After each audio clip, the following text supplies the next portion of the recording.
Hello and good afternoon. Welcome to our fifth Envoy Conversations event. We have a great event ahead of us, but before we get there are a few housekeeping items that I would like to go over. First, today's session is being recorded and attendees will receive a copy of this recording.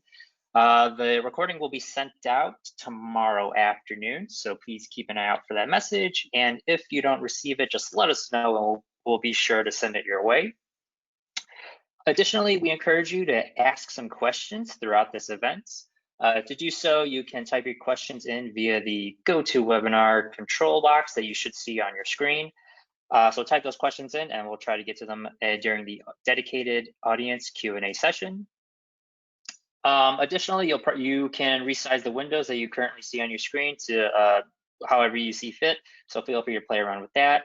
And finally, please excuse any audio or video interruptions that may occur as a result of everyone currently being remote. We are not anticipating anything, but if you are experiencing severe audio interruptions, try signing out and then back in again. Typically, that can help solve the issues. So now next, I'd like to talk about Envoy Global for those who are unfamiliar with us. For nearly 20 years, Envoy has been on a mission to fix the inefficient, frustrating, and confusing immigration process. Envoy combines a top-ranked legal team with innovative technology to deliver the only platform that makes it seamless for companies to hire, mobilize, and manage a global workforce. Envoy secures work authorization in over 150 countries, has grown 37% year over year, and we work with over 1,000 customers. We are particularly proud of our NPS score, which is a testament to the employee experience that we provide. And with that, I am going to hand it off to my colleague, Michelle Gong, who is a Global Immigration Manager here at Envoy Global. Thank you for the introduction, Eric. And I'm excited to be here moderating today with our great group of leaders. I'm pleased to introduce our panelist, Ray Kirby, GMS Talent Mobility Leader from Nordstrom, Hazel Trimer, Global Mobility and Immigration Manager from Change Healthcare, and Ray Miles, Global Mobility and Immigration Manager from SoFi. So let's jump into the questions. First one we have is, let's start talking about the process of transitioning an organization workforce from an office to a remote setting at the onset of the pandemic in March. In your experience, do you find any of the parts of this process especially easy or difficult? Let's start with Hazel. Well, that's a really big question. I think it's been really dynamic for a lot of people because now all of a sudden you really have two types of populations. The folks that have been working remote for a good majority of their career on and off, but then you have a wider population that has never been put in this situation. So in some aspects, it hasn't been a huge shift, but in most, in some aspects, yes. You have a lot of people who've never been put in this predicament. And so you have to really acknowledge that combination of factors, right? You have to be really listening for those cues, and you have to start accommodating for those nuances that now you've never really had to think before. As a leader, you really have to manage differently. As a leader beforehand, you had to manage those different audiences differently. Now you have to manage differently from the perspective that they've all combined into one setting, right? So it does make it difficult. And so you have to start kind of changing your style, listening differently, and supporting differently. And so that's kind of made it quite unique, and going forward quite unique, because there's a before and after. That's super insightful. Ray Miles, what are your thoughts? Yeah, so from a standpoint of laptops and that sort of thing, we were all kind of set up for remote work anyways. But what we didn't realize was, kids and dogs and pets, and trying to just really embrace this new lifestyle that we have right now of working from home has been definitely challenging. And going back to Hazel's point, really just listening to the employees and listening to the population that you have and finding out what that need is that they have, because everyone's is different. So bucketing them as well as you can into some really good, new strategies moving forward, trying some things, being okay to fail at those things and going back and, iterating what you were doing, changing it up and finding some strategies that work. And that makes great sense, to be agile with the ever-changing dynamic that we're going through. Ray from Nordstrom, what are your thoughts? Yeah, I mean, really similar to Hazel and Ray. We had some employees who were already working remote. We have some flexible work policies here. So, some employees were used to going into the office maybe 2 or 3 days a week and then working from home the rest of the week. I think the interesting thing is that, ultimately, though, we didn't have a choice, right? We had to make this transition almost overnight. And for the most part, I would say the transition from our perspective was fairly easy. Employees seem to adapt to working remote very, very quickly and easily. And I think a lot of that also had to do with the fact that we already had some really great collaborative technology tools in place that have allowed employees to kind of continue working and collaborating similarly to how they would in the office. Those are really great points. The other thing we wanted to connect about is, from immigration and mobility leaders, what are the unique obstacles associated with helping foreign national employees to adjust to a remote work setting, especially since it relates to our current situation? Just from my personal background, when I was working at Facebook, what was always highlighted as priority is to have that premium employee experience. So we'll start off with Ray from Nordstrom, Hazel, and Ray from SoFi. Great. So when I think about, the unique obstacles that we've faced, with foreign nationals and having them work remote, I don't necessarily think about, the working remote aspect. I think about some of the, challenges. And I would say that there were really 2 unique circumstances that I would hit on here. One, when the pandemic hit, we had employees who were already out of the country. Maybe they were visiting family in India or China. And, the travel bans were really quick to follow. As a US company, we haven't had the luxury of allowing employees to work overseas before, as we don't have entities set up in those countries. So, it kind of put immediate pressure on our mobility function on how do we support these employees, especially not knowing how long they might be stuck in the country that they were currently in. And then I think additionally to that, we also had to start interpreting the law very specifically as it related to, LCA postings and whether or not we needed to update LCAs or file amendments for positions, knowing that employees weren't going to work in the office. The law is really clear that if you move to a work site for more than 60 days, that's not considered short term and you should file an amendment. But at the time the pandemic hit, we didn't know if it would be 2 weeks working from home, 30 days, 90 days. So, I definitely think supporting this population has brought some unique circumstances that we haven't had to maybe address before, or address so quickly. Great. Hazel? So to kind of pick up where Ray, left off there, I think there's a legal component and a juggling of all those factors that are constantly evolving. I mean, they're constantly, between the executive orders and the proclamations and juggling those nuances, having a strong vendor relationship is very important, right? But when you have an employee-centric service model in these trying times, and especially when you have now a population that is now further away from you in proximity, now everybody's remote, you really have to keep in mind having the ability to connect, having that ability from a program perspective to be transparent. How do you facilitate reducing the stress, reducing the emotions, giving a sense of comfort, addressing communication strategies differently, where you're conveying through either the vendor or through your own program and your own tools and your own technologies to connect on a personal level through your strategies, to deliver real-time information that is meaningful, especially for your foreign national population, especially that in not only for the foreign national population, but for your company's business strategy. How are you going to pivot quickly to make meaningful business strategy decisions that is going to be impactful to make the impact 5 months, 6 months. How is this all going to help us drive better? And how are we going to mitigate risk, right? So both from a foreign national perspective, to reduce that stress and anxiety that's happening in the current landscape, right? So you communicate, you increase your communication, you become more transparent, you chat, you blog. I mean, I'm blogging almost on a daily basis. I mean, I think my foreign nationals probably can't hear, I mean, and they probably, I blog so much about it, you know, as things are happening, because I believe in transparency.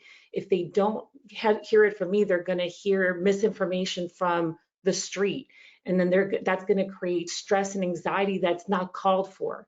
So when you have an employee-centric model of customer service, that's what it's meaningful. That's where, when you're reconnecting the remote worker population that feels disconnected, that's how you're bringing people together. That's where you're addressing your employee connectedness. That's where you're addressing your customer service.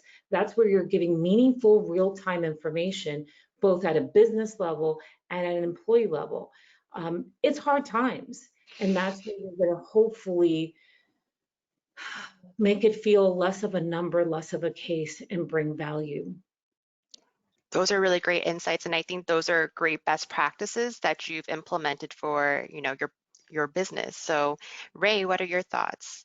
Yeah, much like Hazel, blogging on a regular basis, getting that information out to the foreign national population, but not just them, to their managers as well, because their managers would come out and say, hey, like, I've got this foreign national stuck here. What are we doing? How are we getting it? So making sure that that information was really accessible to the entire company as needed. You know, before it was just an email here and there, back and forth, and then it was something like, oh, I really need to flip a switch and I need to change something. I can't email the entire company every day. That's crazy. So flipping that switch, setting up something on our internal websites, you know, just having that ability to ping somebody if there was an important update, but just having that landing page for them to go to. And like Ray from Nordstrom, we are a US-based company, so we did have a few foreign nationals that were stuck outside of the country that we really had to work to get back almost overnight, because we're not set up outside of the United States for pay entities. So really, really pivoting with that and knowing where all the foreign nationals were before those travel bans hit really helped. So, you know, keeping in contact with all of them prior to this happening really set us up for success. And those are really great insights. And what I hear is that the blog and having that type of transparency and those updates. So I think this will be really great to hear for, you know, our audience is what technology and or services did you find especially helpful while making this transition? We'll start with Hazel and then Ray from SoFi. So for me, I leveraged everything and anything at my disposal, right? Because, you know, look, the honest truth is, who at this time has extra funds laying around, right?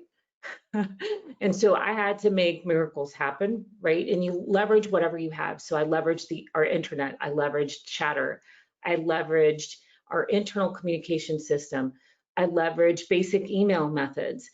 You don't have to spend a lot to make meaningful impact and to make people who are remote feel connected to you, and to deliver instant, real-time, measurable, informative, fact-based data that they need to make informed based decisions, right? So if you have the fancy tech, you know, case management systems, that's great. But it doesn't, if you're a smaller company or a large company, regardless of where you are in the spectrum, there are meaningful ways that you could connect people that are remote now, that are working from home, and still feel empowered with information to reduce the anxiety and stress that this environment today for the foreign national population can create. That's really great. Much like Hazel, I leveraged everything internally that we already had. I pivoted from individual emails to a group distro that I can manage. So it takes me 30 seconds to send an email to an entire group as opposed to typing in everybody's email individually. We set up some group Slacks that were voluntary for people to hop in, ask their questions, talk about their particular situation, and get ideas from what other foreign nationals in their situations are doing or similar situations are doing. And then leveraging Confluence that we already had to really have that blog, and yeah, just everything we already had. We didn't get anything new. We just started using what we had differently. I think, if you don't mind to add, I think the distribution list is so important, especially over the past several months when we've seen so many immigration changes coming out of the administration. Like being able to get ahead of those and get communication out to the employees quickly, I think has definitely been a win. And I think that's great, just repurposing what we have, internally and just making it, all hands on deck so people know. So we'll move on to our second topic, which is maintaining that employee experience. The first question we have is, we hear so often that the pandemic has changed the way we work and collaborate, both with our own teams and cross-departmentally. Now, 7 months in, what do you think organizations should be doing to foster and maintain team and company culture while also being mindful of that Zoom fatigue and employee well-being? We'll start with Hazel, then Ray from SoFi and Ray from Nordstrom. So it's interesting because I think historically, and I'm coming from the perspective that I've been working remote and global for beyond just the pandemic. And so Zoom fatigue or just meeting fatigue, I think it's just reminding everyone now that we have an extended audience of people new to the concept of being remote, just basic, I mean, really, it comes down to just basic, do we really need a meeting for this topic? I mean, I'm not being tongue in cheek, but it's because I've been doing this for so long in a remote setting, is figuring out ways and helping people in this now space, just understanding, is this really a meeting worthy, right? Let's be empathetic. And I try to shift it to, now that we're in a meeting format, it's really highlighted the humanity. The pandemic has really highlighted the humanity that we're in. Whereas before, we didn't see the humanity of who we are because we're in this office setting, but now we're like the worlds are colliding, right? We're mixing life and work, and the meeting fatigue or the Zoom fatigue is really compounding the fact that we're all compounding levels of stress. And what I'm doing, especially as a leader, is, and anyone could do it regardless of seniority, is lean in when you hear an opportunity and say, hey, we need a 5-minute break. And as a chair of a meeting, it's okay to be able to facilitate back the agenda, but bring in some humanity. Let's acknowledge what's happening. Active listening, hear the tone. I mean, it takes a long time to build some of these skills of active listening, of being present. Stop multitasking. You're doing a disservice to the people that you have on your calendar to multitask. Be present, because then you'll pick up on the cues that there's someone feeling stressed. You could hear it in their voice, in their tone, and then be mindful of bringing in some of that humanity and say, hey, I have a kid too. And you would be surprised at how much people will, right? And when you start leading like that, and I feel like that's a service mindset, a grace, of bringing grace and humanity back in the room, in the virtual room, I'm going to tell you, you're going to get production. You're going to get results. You're going to bring levity into the space, into the virtual space, and decency back into the space. You don't have to be a senior director. You don't have to be a manager. You just have to have courage and fortitude to have human decency and say, hey, you don't even have to say, hey, I hear you're stressed. Don't do that. Just say, hey, I think we need a break. Does everybody need a break? I need a bio break.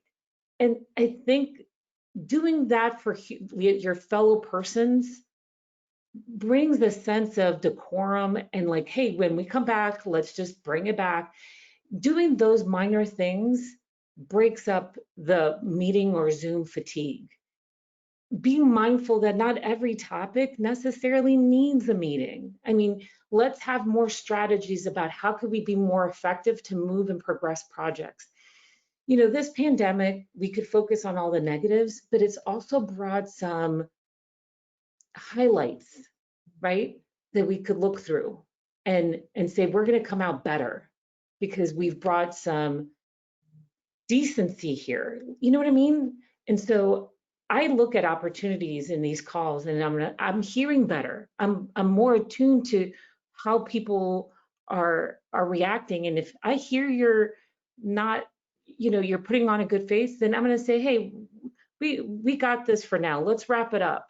And that's making people more in the moment. And I think that's a great thing. Let's be there for each other. That's great. And I think just being in the presence is really helpful, and just being like a constant reminder for everybody. And look, and then this is not just for work. I mean, that's just, hey, let's be present everywhere.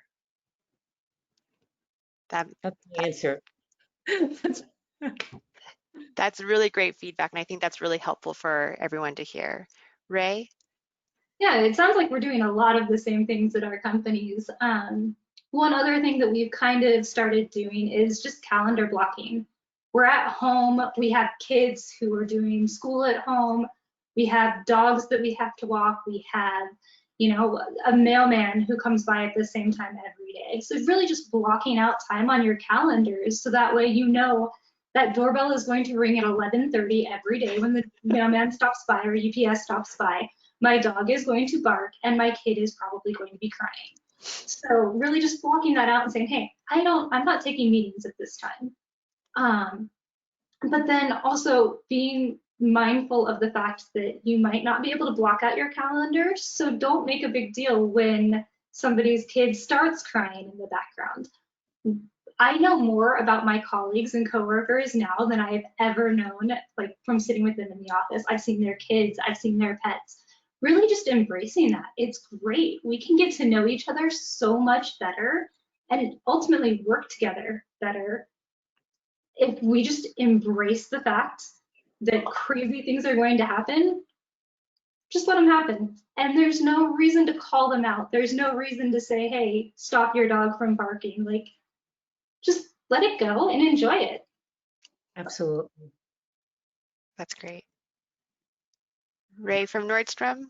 Yeah, thanks. I agree a lot with what Hazel and Ray mentioned, and I think I want to take it back to like how to maintain team and company culture and maybe focus a little less on Zoom fatigue. But, I think it's understanding what teams and individuals actually need. Like everyone is different when it comes to their needs of feeling supported and having psychological safety and feeling motivated. So I think it really starts with understanding this at an individual employee level, finding ways to continue to lead through your company values, be transparent, celebrate the wins. Here prior to COVID, we were having quarterly recognition meetings where HR teams would come together and we would celebrate really great work. I think that can still be done virtually, and we're doing it virtually.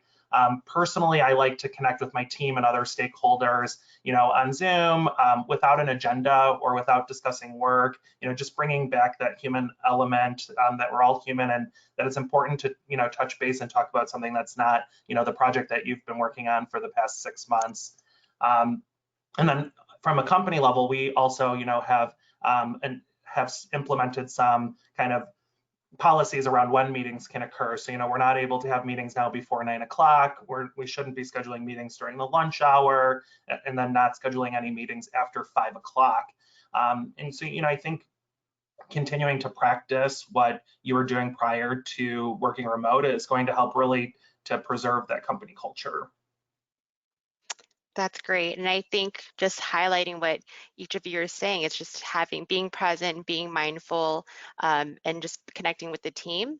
And Ray, thank you, Ray from Nordstrom, thank you for bringing back to just with the team effort of that. I think it's good to see that from like the end and not just personally, but from how we work with our teams. And I think it'll tie in with this question too. Now that it's especially stressful right now for our foreign nationals between the presidential proclamations, the physical separation from family and friends from their home countries. Anxiety is high. So what insights can you share for others who are helping their foreign national workforce navigate the current environment? Can you share specific practices you would recommend or that you've implemented? For example, office hours, virtual all-hands meetings, anything of that sort. And we'll start with Ray from SoFi, Hazel, and then Ray from Nordstrom. Yeah, so a few things that we've done is we started some coffee chats, again, voluntarily, where they can sign up and they can chat with each other. Not about work, really just bring in the humanity of the whole issue and what's going on. We've also done some office hours and we ended up canceling those. Those didn't get the traction that we really wanted. And we've encouraged our employees to use their Zoom accounts and to connect with their families that are overseas, because it is really stressful. You know, a lot of our foreign nationals are used to going home a couple of times a year or at least once a year to see their families, and they're not able to do that right now.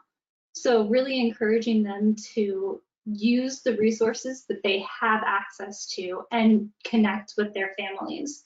You know, taking time off. You might not be able to travel anywhere, but you can at least take that time off and get out of the office space and connect with your friends and family as well. So that's great. Sorry, I just lost my order. So Hazel. You know, it's interesting. You know, at my company, I think they're doing a lot of the same ilk of activities, a lot of like coffee roundtables, a lot of virtual competitions, a lot of virtual kind of fun games. You know, this is just hard. You know, like I think this pandemic has really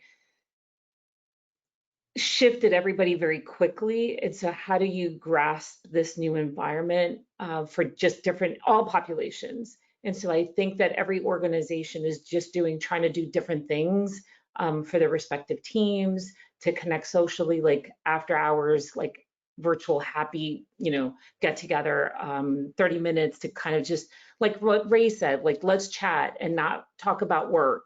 And so I think that helps people, like, you know, cute dog competition, cutest, you know, art, like craft competition. You know, I think that there's like a lot of interesting things that, you know, not just my company's doing, but, you know, virtual walk outside competition, you know, who's walking the most steps outside, just different things to still engage, which is, I think, very challenging, but still everybody's trying to do the best they can to stay connected. That's great. And I think just having that kind of balance, so it's not just solely focused about just getting this projects done, let's get everything actioned off. Like I think that we're doing like a cookbook, like a virtual cookbook, which is really interesting. And I think you know, I think we're trying to kind of put it together, and actually proceeds will go to a charity, either veterans or cancer research or something like that. But yeah, I mean, interesting things like that, that's going to pull people's interests together, which is really for a common cause. And again, connecting everybody when everybody's feeling a little bit isolated. And that's great. Actually, at Envoy for the global team, we did a cook-off too. So it was either regionally or, you know, heritage-wise. So I think that's a great idea. And I love that, you know, creating that and, you know, sending the proceeds over to a charity. That's really great. Ray from Nordstrom's, anything? Yeah. Totally, thanks. I think both of the other speakers had really great ideas on what you can do at like a company level. I'm going to narrow in a little bit more specifically to talk about how I'm specifically supporting our foreign nationals. You know, you mentioned that the anxiety is very high, and you know, I expect that their managers are kind of incorporating some of the other practices that were discussed. But for me, what I find is that our foreign nationals, they just want some airtime, right? They want to be heard.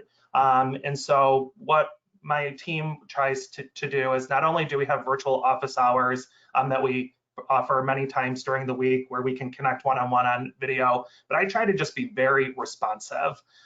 So whether that is if they ping me on Slack, trying to get back to them as soon as possible, or if I'm in the middle of something and I know that I'm not able to respond right away, recognizing that I hear your question. I know that this is a time that you're feeling anxious. Just know that we're working on your case, that we're thinking about how to move things forward the best way that we can. And so really just over communicating, being very responsive, and just ensuring that they feel like that we are here to connect with them and that we're listening. I think it really helps bring down the anxiety levels and make them feel confident that our team and our partnership with Envoy, that we're all there to support them and have their their concerns at heart, really. Great, thank you so much. The next question we have is duty of care. It's often associated with employees living overseas. We've had a conversation with Hazel and she brought up a great point. Regardless of locations, employers have a duty of care to all of their employees at every avenue of support. Do you mind talking a little more about how, as employers, we should be thinking about the pandemic or for an emergency response? Well, yeah, I mean, I think, this is an interesting topic and a wider topic because in our profession, duty of care really comes up from the perspective of an international assignment. A company has a duty of care to ensure that our talent that is being moved around internationally is kept safe, is given the same level of care and support that is given to them or afforded to them while in their home country. However, duty of care actually is at every level. Duty of care goes both domestically.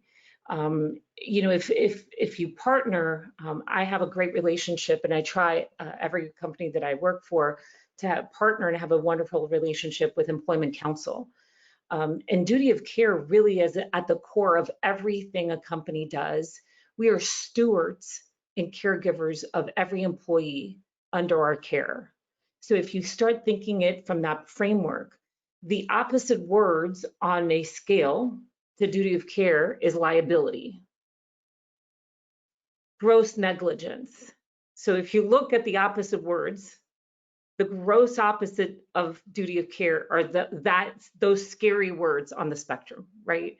And so duty of care is the best terms that people could really start looking at everything through that filter.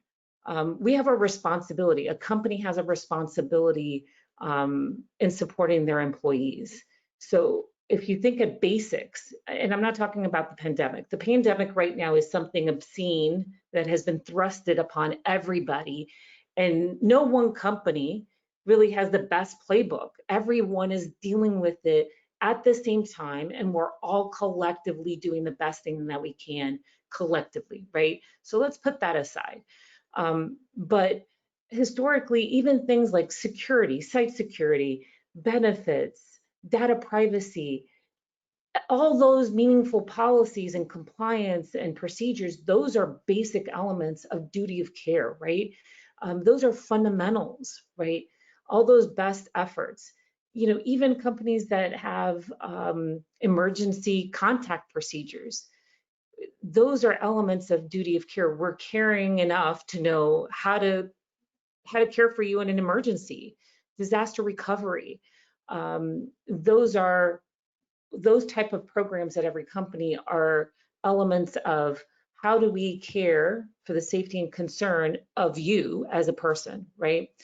And I'm oversimplifying it, right? Because we're not here to talk about the granular level legalities of it. But that is, in mobility, we pigeonhole ourselves and we think duty of care is only specifically related to international assignments and our liabilities when we put a person on a plane and we put them on assignment for 2 years in a foreign country. No, duty of care is something embedded in everything throughout a company, both domestically and internationally. And I have the privilege of knowing the extent of that weight because of my great partnership with labor law attorneys and the amount of work that they do across various areas of that space. That's really great insight. Any feed or any, if Ray from Nordstrom or Ray from SoFi have any other comments for that? Nope. Okay. So we'll move on to our third topic. It's looking ahead. So everything is still in flux. And I know that we don't have crystal balls to look forward, but we would love to just hear, how do you think the events of the last 7 months will shape how companies think about global mobility, specifically business travel or international placements? So we'll have Ray from Nordstrom start, then Ray from SoFi and Hazel. So when I think about international assignments specifically, I think how they've always been used to fill knowledge gaps or to give an employee, a stretch opportunity. I don't think that is going to go away. We're still going to have knowledge gap that's going to need to be filled. But what I'm starting to hear is that companies are thinking about how can we put an employee on a virtual assignment. So have someone in the US that has the skill set, maybe support a team overseas.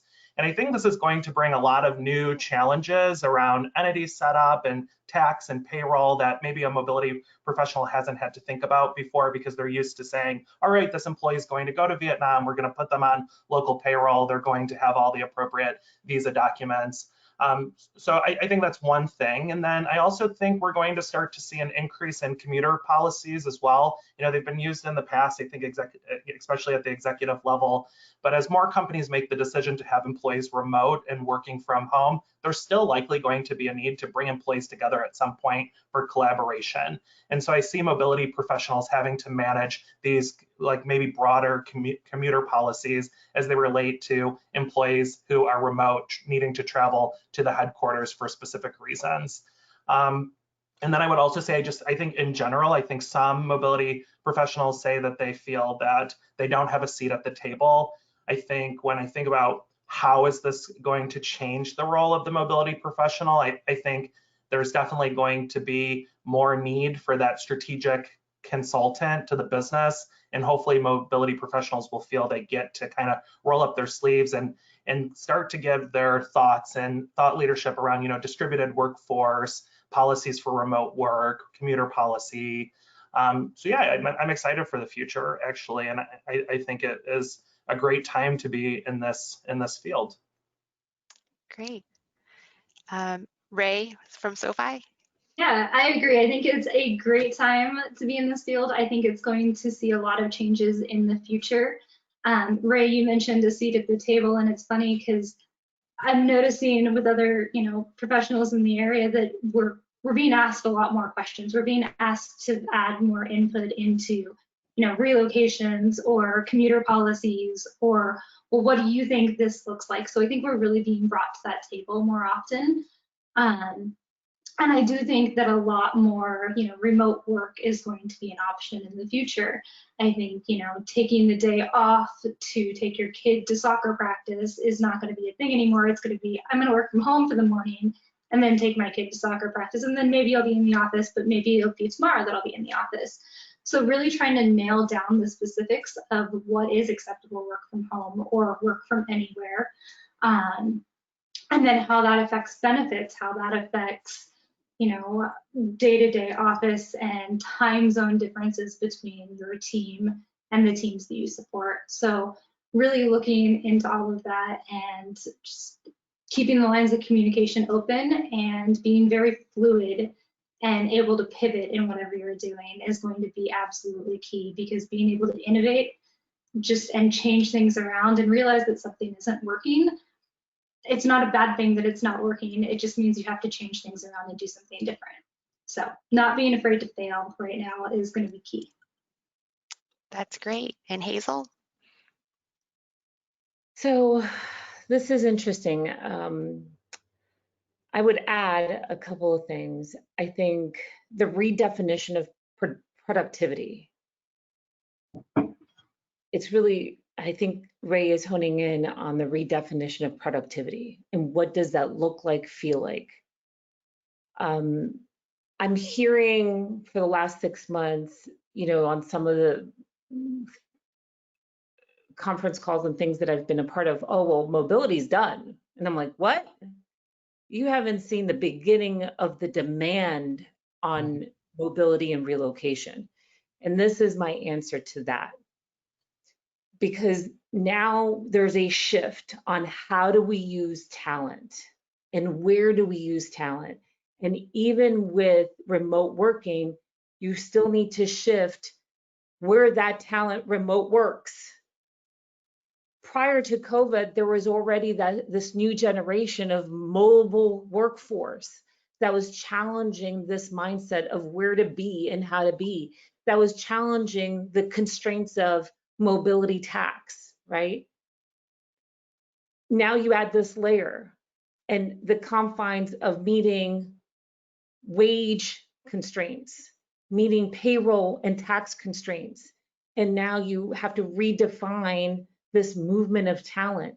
So now, while the business is catching up to dealing with how do we meet the deliverables and the demands of the business in this new environment, relocation is just going to be on high demand, because who's going to move people around in this new modular workforce? It's going to be us on this call, right? And getting even people to be closer in clusters and hubs in this new model of strategy and business roadmaps, it's going to be the people on this call, right? That's going to make that lift and shift happen, even in a mobile workforce, even in a work from home model, right? Whatever that looks like, right? And so I say we're going to be busier than ever in the next year. Yeah. Sorry, I'm just going to add, I think you're so right. And I think a lot of companies are going to see this paradigm shift where they've solely focused before on like physical location and their physical location strategy, and how that is changing to their people strategy. And I think we will be such an important player as that shift happens. So what I'm doing is I'm prepping now for more cost-effective mobility framework. I'm prepping my vendor to be ready, because once those moments click, operationally, I'll be ready globally. I'll just be waiting for that moment, right? Because relocation is not going anywhere. Our services are just going to be more in demand, because even if people are working from home, the home location has to shift. That paradigm shift has to happen, right? So and I'm not psychic, but this is the day, mark my words, we're all going to be, everybody listening to me, we're going to be busy this time next year. And I think that's great insight, and I definitely agree with you. We have seen such a huge uptick with just folks just inquiring what's going on, where can we place our talent right now? So that's definitely in line. I think a lot of companies are thinking ahead. And so Hazel, I heard you talking about productivity. So I'm going to open it up to Ray from Nordstrom and Ray from Miles, but based on your experience with remote work and knowing that it could be around for a while, like how do you see that we should reevaluate, and how do we measure these type of output and productivity for the business? I don't necessarily think that we need to make any changes to how we evaluate or measure productivity. I think a lot of our companies just need to maintain a really results, or have already a results-oriented culture. So a lot of what we were doing in the office around, setting clear goals and guidelines, forming plans to increase accountability, analyzing tasks, tracking priorities, those things can all still be done, whether you're remote or in the office. So I don't necessarily think that we need to reevaluate. I think we just need to remember that productivity could look different as well. So and I think Ray from SoFi had mentioned it before. Like, you were so used to being really productive from 9 to 5, but now your personal productivity might look different. You might be really productive from 9 to 11 and then 10 to midnight at night. But I don't think it will negatively impact the company. I think it'll just look different. Yeah, and I think it goes back to really being in tune with your employee base and really knowing what works for them, especially as some of us are looking at going back into the office. I know that the pandemic has really shifted, and given people this, I love working from home, but then it's also given the other side where people really miss the office and the environment there. So really just knowing which employee feels productive at home versus the employees that feel productive in the office, and really being able to kind of accommodate that as company needs can shift. So really, again, goes back to communication, right? Just listening to your employees, knowing what works for them, knowing how you can make it work for the company. And, you know, again, not 9 to 5. 9 to 5 might not be a thing really anymore. It's, well, yeah, and I think we're hitting on a string here. The old structured philosophy of production is being shattered, right? That the only way you could get a work output is X and Y. Mhm. The reality is, and for those that have worked from home know, that you end up not working the structured 8 to 5, and the company actually gets more out of you, right? But this pandemic is proving that that's the old mindset is not true, right? And given a little bit more flexibility, people will give you more. If you give with trust, people are not going to steal or give or take away. They're going to actually give back more loyalty, more work, more production, right? And so there's norms that are being shattered, right? And so there's a string of thought here that between the two Rays in this conversation that pretty much all three of us are saying is that it's not productivity that needs to be measured. It's the norms that are being shattered, right? And it's now just, is the deliverables of the project being met, period. How they get met, when they get met in the old constructs is irrelevant now, right? And it's how we are shifting our mindset.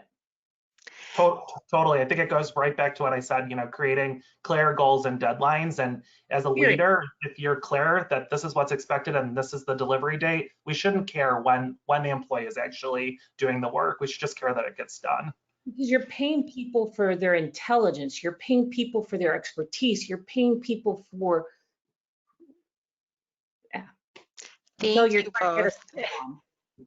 Well, that's really great insight. And one final question before we turn it to the audience Q&A. So the last question is, what's the most important lesson you've learned from the current situation? And do you think it'll impact your career moving forward? So we'll start with Ray from Nordstrom, Hazel, and Ray from SoFi. And I'm going to keep my answer really brief. I think, you know, what I've learned is, and what I already knew, was that change is inevitable. And as a leader, I always want to ensure that I'm on the right side of the change curve. You know, there are different states and reactions in that change curve. And I want to ensure that I'm always accepting change and I'm bringing my teams and the people that I work with along on that journey, and that we're committing to, you know, just moving forward, knowing that, you know, change is going to happen. Great, thank you. And Ray from SoFi? yeah, I mean, not even just acknowledging the change, but really embracing the change, right? Like things are moving at a very, very high rate of speed. You've got to be able to take that second to pivot, to, you know, go in a different direction. And then I think really just understanding that it is okay to fail in something that you're trying. Things are not going to break. It's going to be okay. You can pivot and fix it. And then also knowing when to put down work and when to stop for a little bit and take a break and take a breather and get out. So yeah, I mean, I think it's been good. And I think there's going to be a lot of good things that come out of this pandemic. And I think that we need to look on the bright side sometimes. Thank you. And Hazel? I think one thing that I continue to do, and one thing that I think has been more powerful now more than ever, when I talk to every foreign national in my consultations and even on my relos, acknowledging people for where they are in the moment. That's powerful, and it diffuses so much so quickly. It doesn't take much. It really doesn't. And so I've learned that that's more than ever now in this pandemic. When you acknowledge people's feelings, whether you agree with it or not.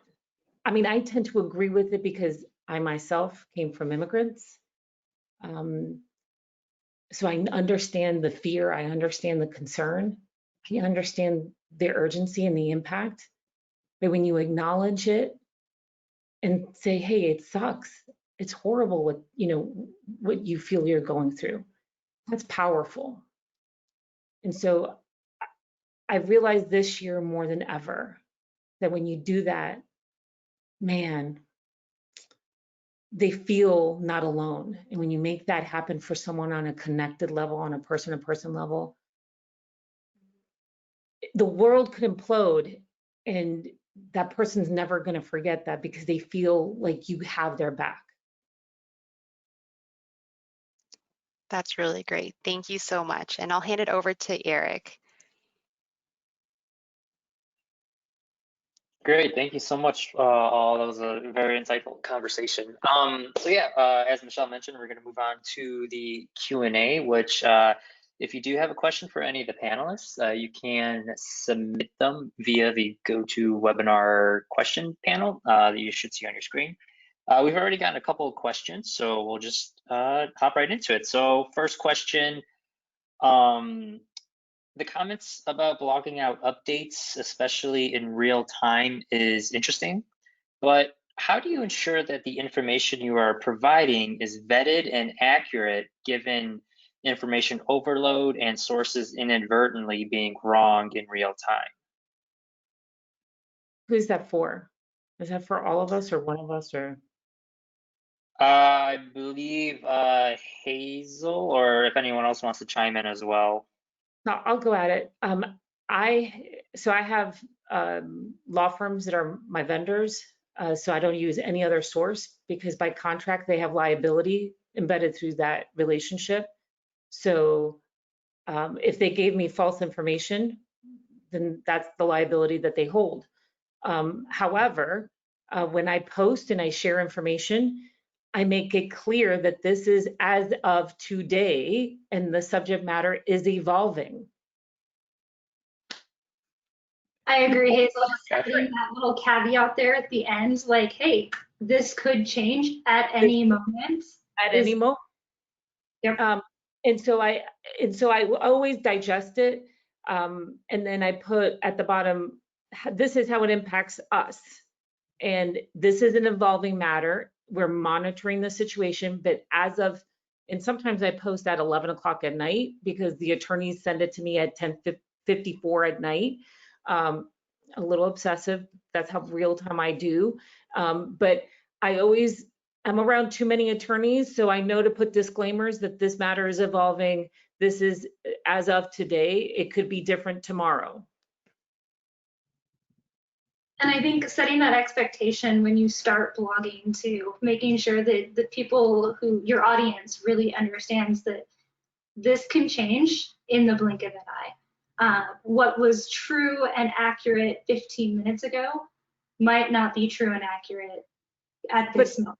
Right, but the beautiful part about the blogging is that they see the history and they see the transparency that's going on. But if you withhold that, then they don't feel connected, and then they don't trust you as the manager of immigration.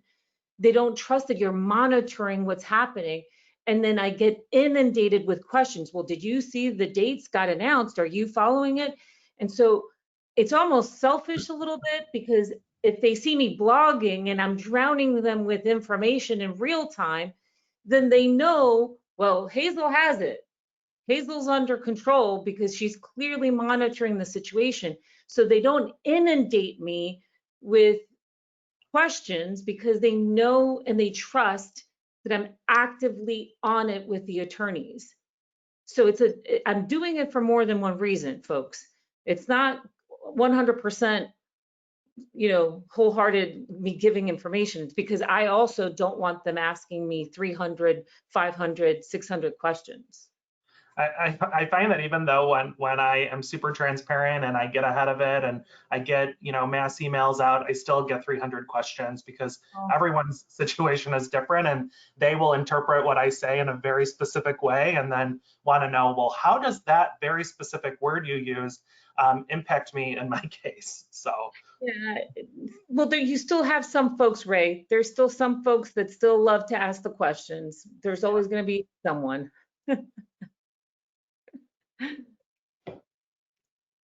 Great, thank you all for chiming in.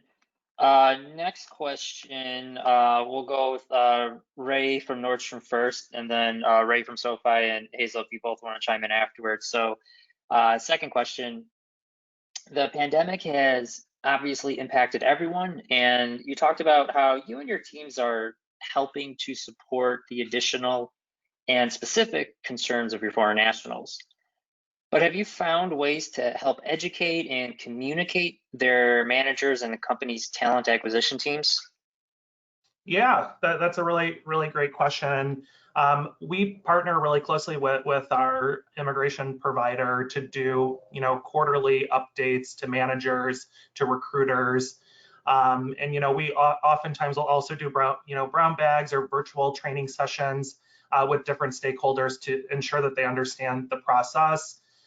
We found that most recently the changes with Visa Bulletin have, really made managers even more curious to know about, well, how does this impact my employee saying X, Y, or Z. So, having, that platform to bring all those managers together to educate them on what actually does the changes in the Visa Bulletin mean? What does it mean if we, do an I-140 downgrade? How does that impact your employee in the future? I find that's the best way to get the managers on the same page, and then to help them help you advocate in the future as well. Great, thank you so much. Yeah, Ray, the other two panelists. To talk through the recruiting team, I partner very, very closely with our recruiting team. I'm on their weekly meetings, so when things change and update, I'm giving them a full update every week.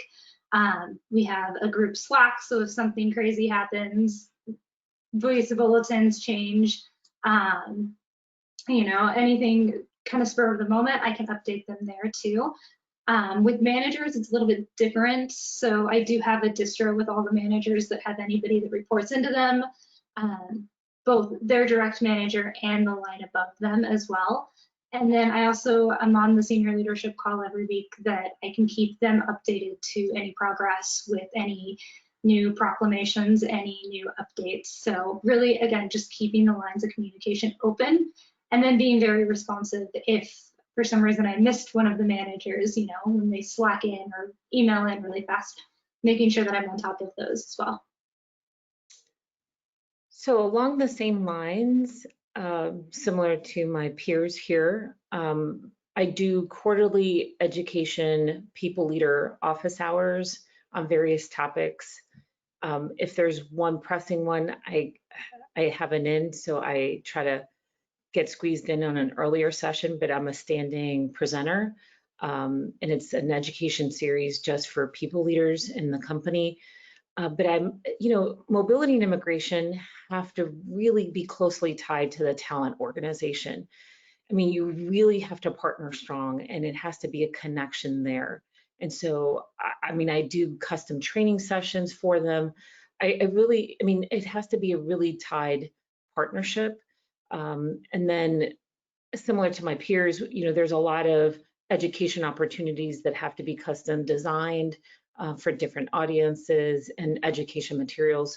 So I think any program should be doing similar ilk type of activities. Great, thank you all for answering that question.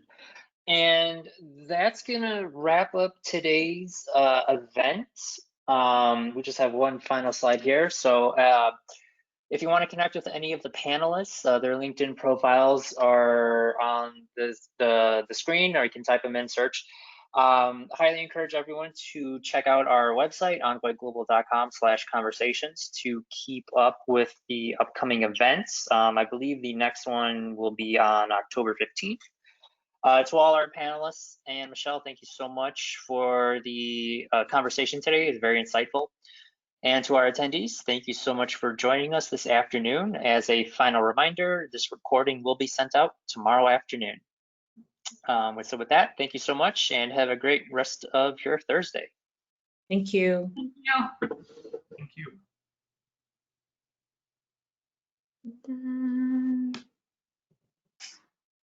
are we done recording? I don't know. Not yet. I will end it right